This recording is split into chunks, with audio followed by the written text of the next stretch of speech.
Hai, halo, selamat siang. Mungkin rekan-rekan yang menderita diabetes itu sedang menjalani pengobatan diabetes ya.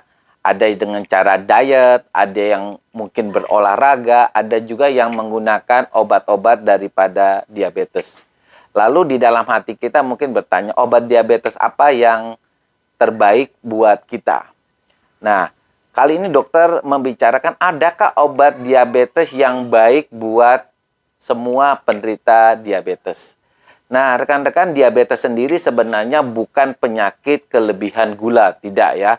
Tapi penyakit gangguan metabolik yang ditandai dengan peningkatan gula darah karena gula darah yang harusnya diantarkan ke sel-sel seluruh tubuh itu gagal. Sehingga terjadilah penumpukan gula darah pada darah di mana gula darah ini gagal diantarkan ke sel-sel tubuh untuk digunakan sebagai kalori pada sel itu untuk aktivitas atau kehidupan seharinya. Seperti apa? Otak, jantung, paru, kulit, ya saraf, semuanya membutuhkan gula darah sebagai sumber energi. Nah, sedangkan obat gula kita bagilah menjadi misalnya insulin. Nah, insulin itu berupa injeksi.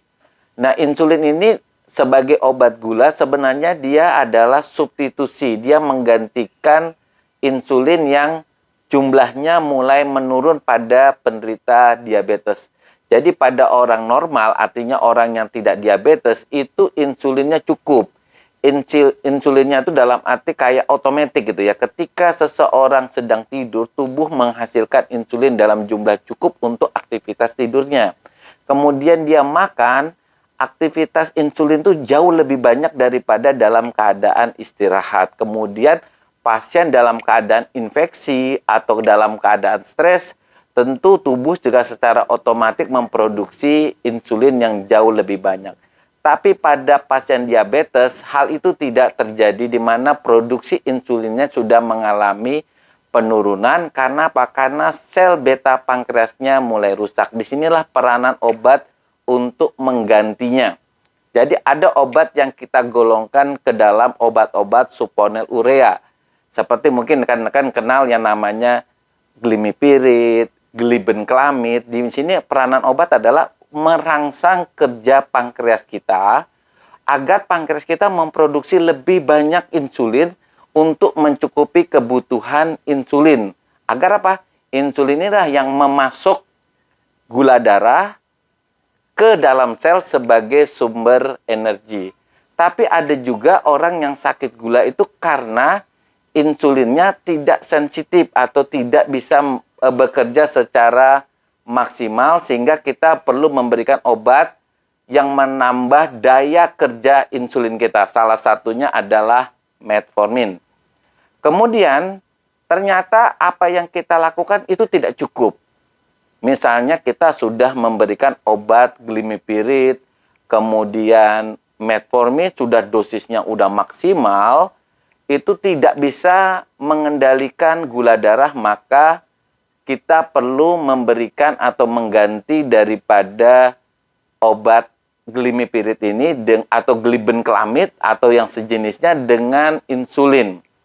Nah, itu artinya gini, kalau kita memberikan obat sulfonylurea atau glimepiride atau glibenclamide kemudian dengan dosis maksimal tidak bisa mencapai gula darah yang kita inginkan, mungkin salah satunya penyebabnya adalah keadaan pankreas kita kerusakannya jauh lebih besar sehingga harusnya pengobatan ini perlu diganti dengan pemberian insulin. Jadi di sini peranan insulin sebagai substitusi. Jadi ini hormon insulin yang disuntikan ke dalam tubuh kita karena tubuh kita kekurangan daripada hormon insulin.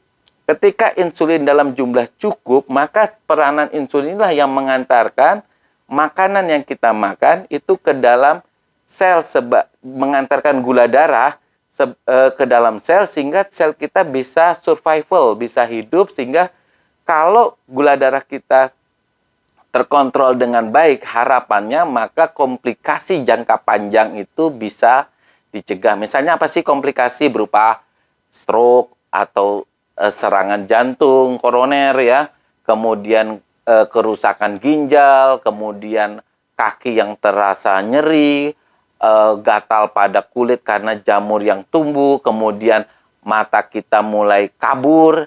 Nah, hal-hal itulah yang bisa dicegah kalau kita sejak dini mengendalikan gula darah. Karena gula darah yang terkontrol artinya makanan yang menjadi gula darah itu bisa diantarkan ke sel tubuh kita sehingga sel tubuh kita juga bisa survival atau bisa bekerja dengan baik sehingga tidak mencegah komplikasi daripada diabetes jangka panjang.